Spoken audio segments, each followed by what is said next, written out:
marks. Students, in the last video lecture, we have learnt in a half wave rectifier, if you are providing AC input for half wave rectifier, the output will be like this. This is input and this is output. Of course, it is voltage and this is time. If you are providing the same input voltage to a full wave rectifier, you will be getting this graph. If you observe carefully, in these two, either in case of half wave rectifier or full wave rectifier, the direction of wave is only in one particular direction. But what is happening to magnitude of the wave? Magnitude is not constant. In both output waveforms, from half wave rectifier and full wave rectifier, magnitude of voltage is not constant. It varies slightly.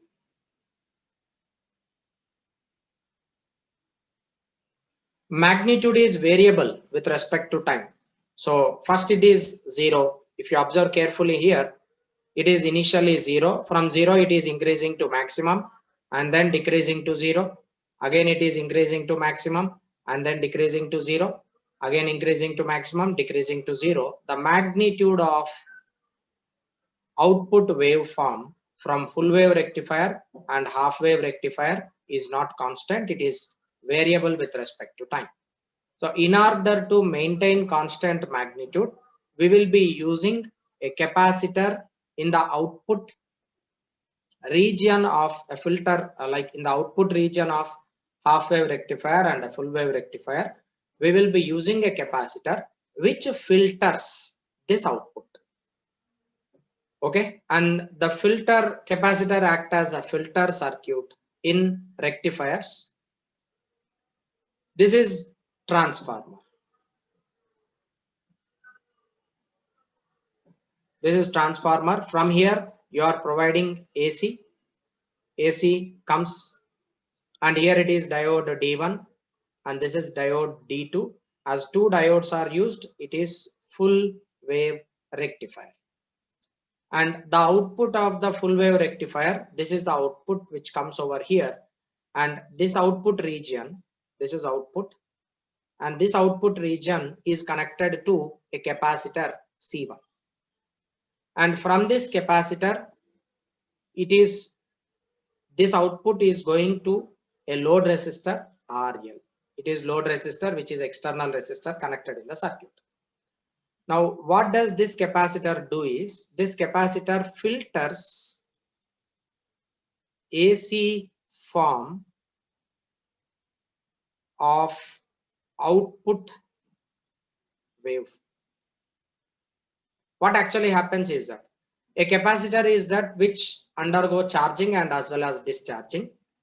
When the capacitor is connected in such a way, initially when for the first half of the wave, for this part, when 0 to t by 4 time, sorry, 0 to t by 2 time, what is happening? In the first quarter cycle, voltage is increasing. Okay, voltage is increasing. In the next quarter cycle, voltage is decreasing. In the next quarter cycle, voltage is decreasing. And in the other, like, however, this is blocked. And in case of full wave rectifier, what would happen? This is being reversed. And even when it is reversed, first half it is increasing, next half it is decreasing. First half it is increasing, This is positive peak, and next half the voltage is decreasing. Same thing happens for all the waveforms. So for the first part of the full wave rectifier, what would happen is the capacitor gets charged. So it means from this region to this region, if the output wave form is from here to here, what would happen? In this region, as the voltage is increased, what would happen? Capacitor gets charged. Capacitor gets charged from 0 to T by 4 seconds. Again, in this T by 4 to T by 2, this is T by 2. What is happening to voltage? Voltage is decreasing. When the voltage is decreasing here, what does this capacitor do is capacitor will discharge. And in the next half, in this region, in this part, capacitor discharges. And again, in this part, from this region, in this region, what would happen? Capacitor would undergo charged, and in this region capacitor will be discharged. Here it is undergoing discharge, and here it is undergoing charged. Capacitor is being charged in this region, and in the next region it is discharged, and again here it is undergoing charged. This is the region where capacitor is charged. And in the next quarter, what is happening? In this region, it is discharged. In this region, it is discharged. In this region, it is discharged. So during first quarter, positive peak, the capacitor is charged. And in the next quarter cycle, as the voltage of the output is decreased, output waveform which is obtained to capacitor gets decreased. And during that time, capacitor will discharge. When the capacitor is discharging, the output which is obtained as the capacitor is undergoing discharge, this capacitor will provide some voltage to load resistor during discharge.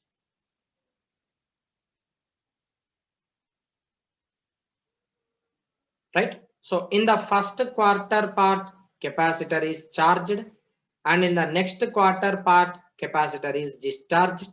So as a result, overall, even though the next quarter cycle, even though the voltage is decreasing, because the capacitor is undergoing discharged, there will be some output which is obtained to load resistor due to discharge of the capacitor. As a result, the output waveform is seen in this way.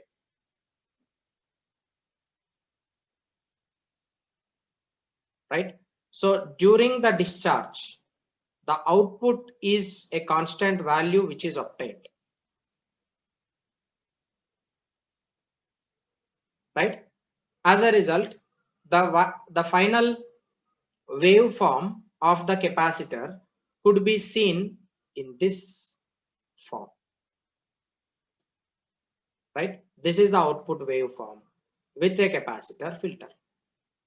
So when the capacitor is being included in the rectifier circuit, the output waveform is this. It is blocked. This is blocked.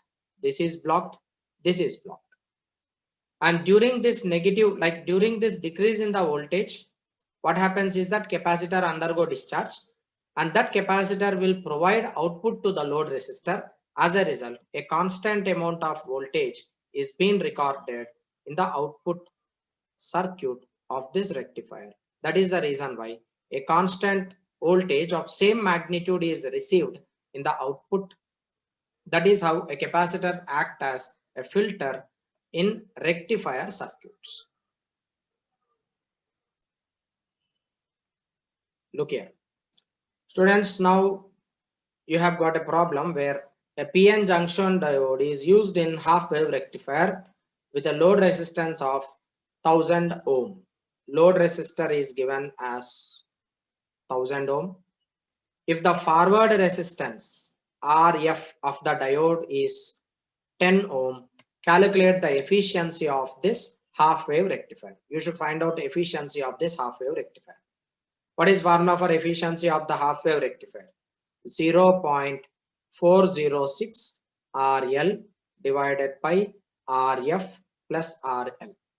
This is equal to 0.406 into 1000 divided by 10 plus 1000. This gives you efficiency of the half wave rectifier, and approximately it is 0.4019. So nearly efficiency is equal to 40.19% for half wave rectifier. So you should calculate efficiency of full wave rectifier in this problem. Load resistance is given as 100 ohm and negligible forward resistance. That's the reason why I have took RF is equal to 0. And just substituting these values in this formula, you can calculate efficiency of the circuit, eta. Now let us solve one more problem. If a PN junction diode, a square input signal of 10 volt is applied as shown. This is a junction diode and it is P type and this is N type. And here is the load resistor and you are providing input, and this is a square wave input.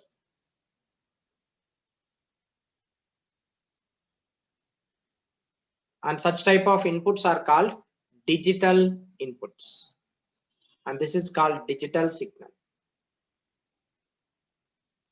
Now here, this is where +5 voltage is provided for the positive peak above the origin. This is 0 and this is +5, and the bottom it is -5 volt. So voltage starts at -5 volt and it increases to +5, and in some time the voltage is remained constant +5 volt, and after that it is decreased to -5 volt again. This is the input waveform which is provided to a junction diode. You want to now find out which is the output waveform for this junction diode. And output waveform can be any one of these options, either 1 or 2 or 3 or 4. You should find out the output waveform, which is the correct output waveform you need to identify. Yeah, observe carefully. As you are provided with a junction diode, which is a square waveform, this junction diode which is in forward bias for 0 to 5 volt. So junction diode is in forward bias for 0 to +5 volt, and junction diode is in reverse bias for 0 to -5 volt. So as a result, when the junction diode is in reverse bias, you will not get any output. Therefore, for 0 to +5 volt, output is received, and 0 to -5 volt, output is not received. Therefore, the output waveform will be in such a way, it is only from 0 to 5 volt. This is 0 and this is +5 volt. The negative region, like this -5 volt region, is blocked by the junction diode. As a result, the output will be this part, option 3. Suppose if the junction diode is connected in reverse bias, in the same circuit, just I am removing this and I am connecting this junction diode in reverse bias.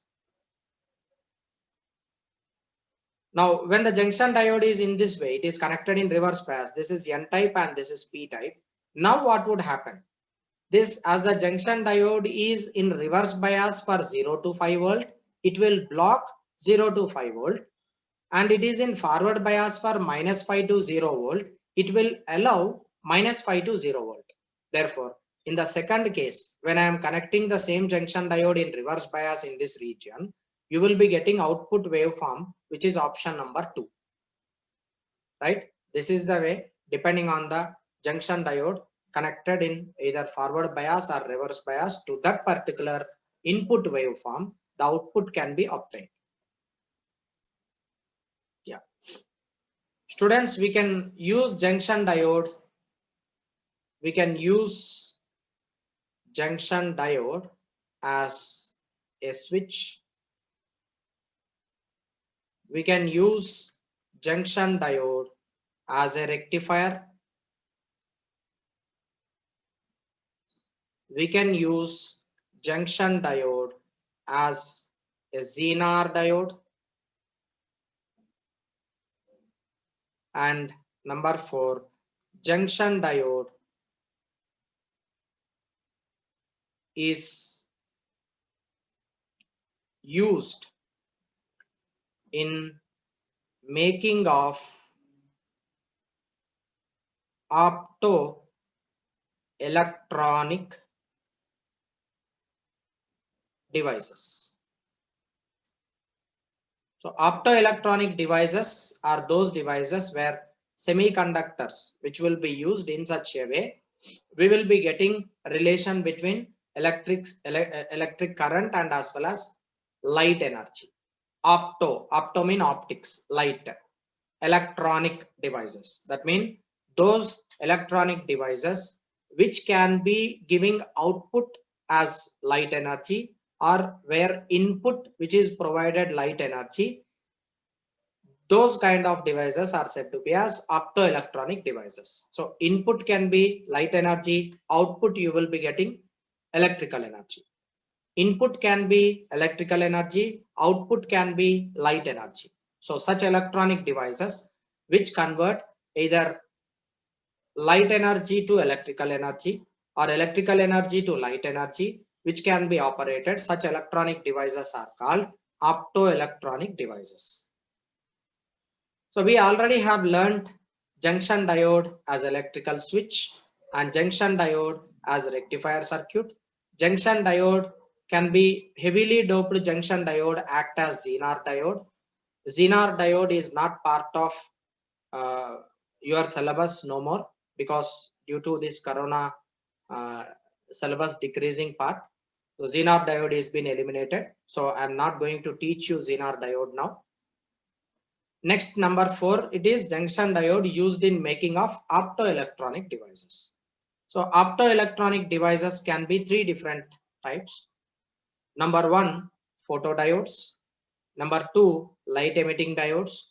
And number 3, photovoltaic devices. These are the 3 different devices which you can construct using a junction diode.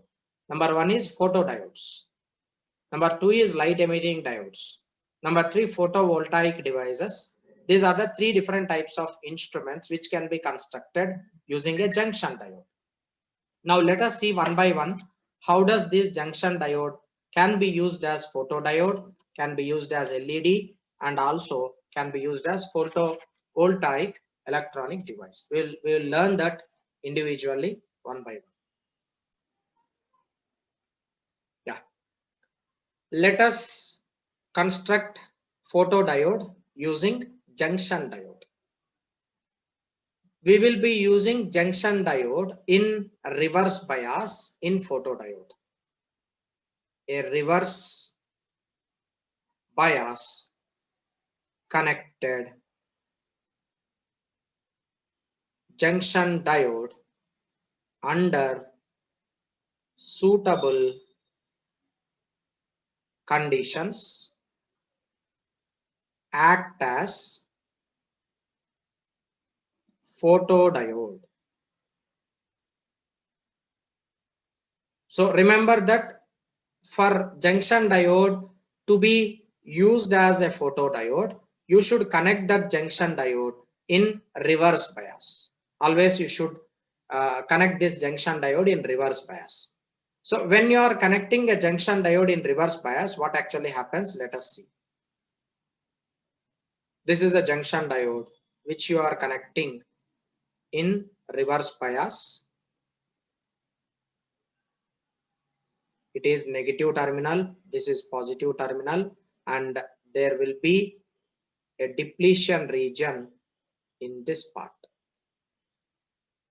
This is P type and this is N type.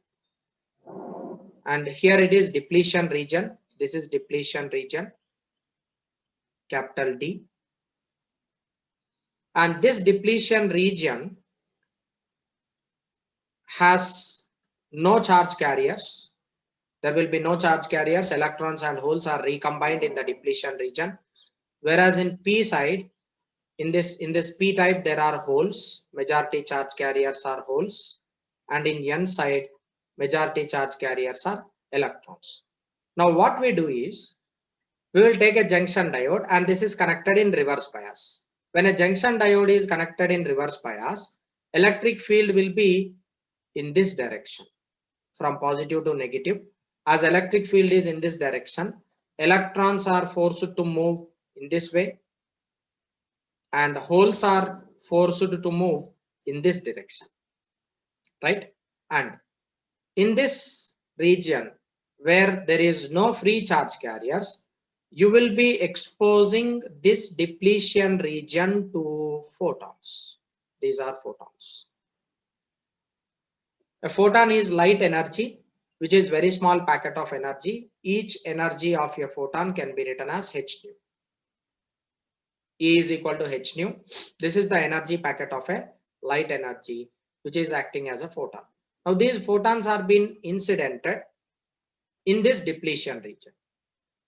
Because the photon is being incidented in the depletion region, the electron hole combinations which are present over there, they absorb energy. So now let me consider this is absorbing one photon. When it is absorbing energy, it breaks. It get like that electron and hole, which is already recombined, it absorbs the energy. Electron will just come out from that region, leaving one hole and as well as an electron. So each photon which is absorbed will produce one electron and as well as hole pair. Okay. So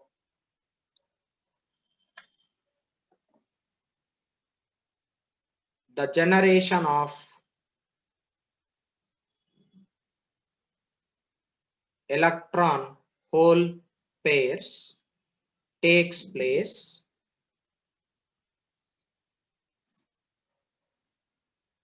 in or near the depletion region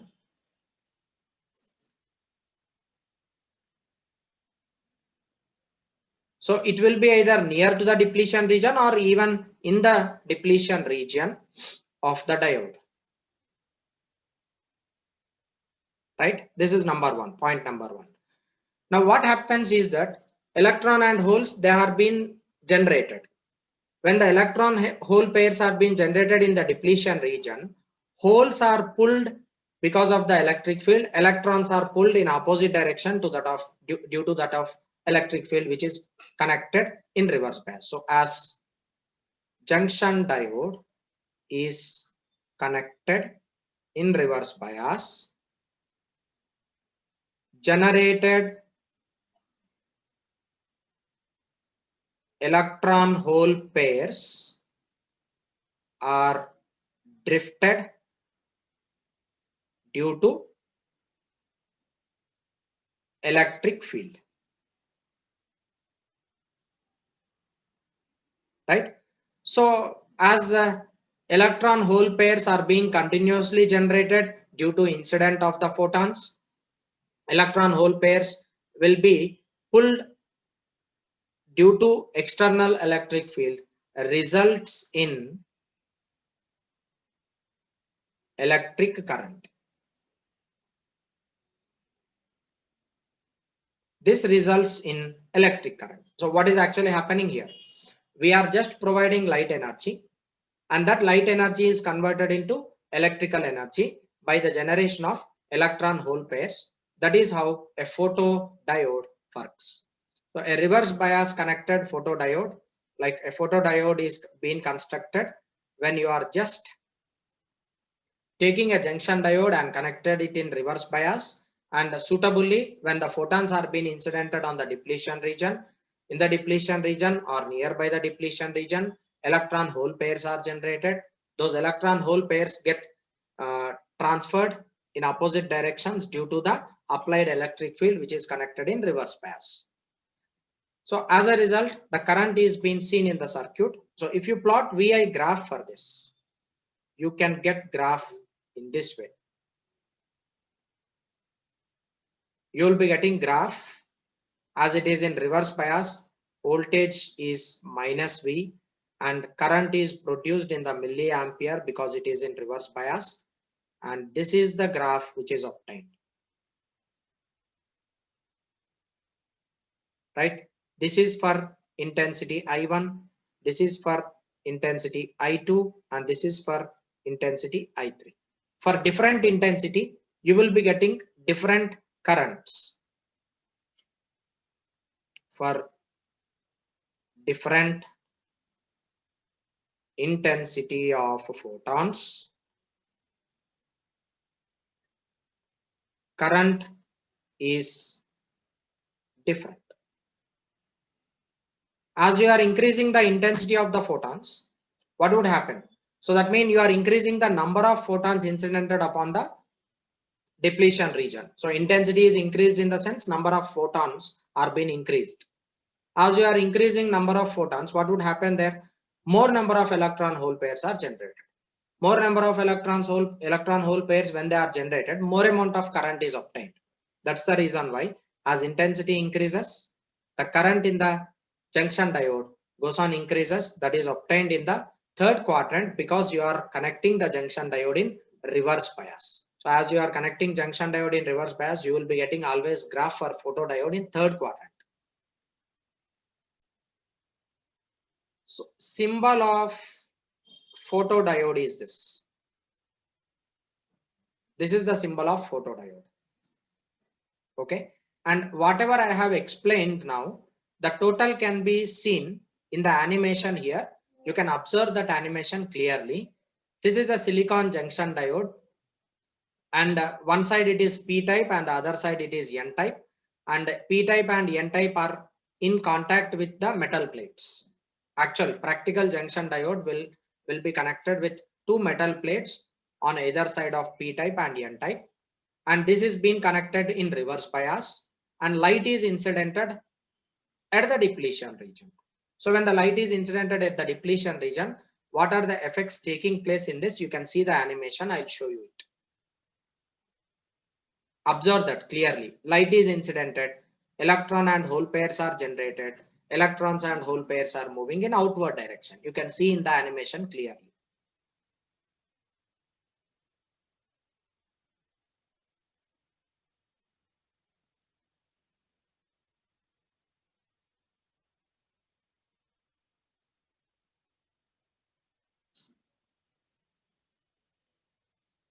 So that yellow color arrow mark represents light energy.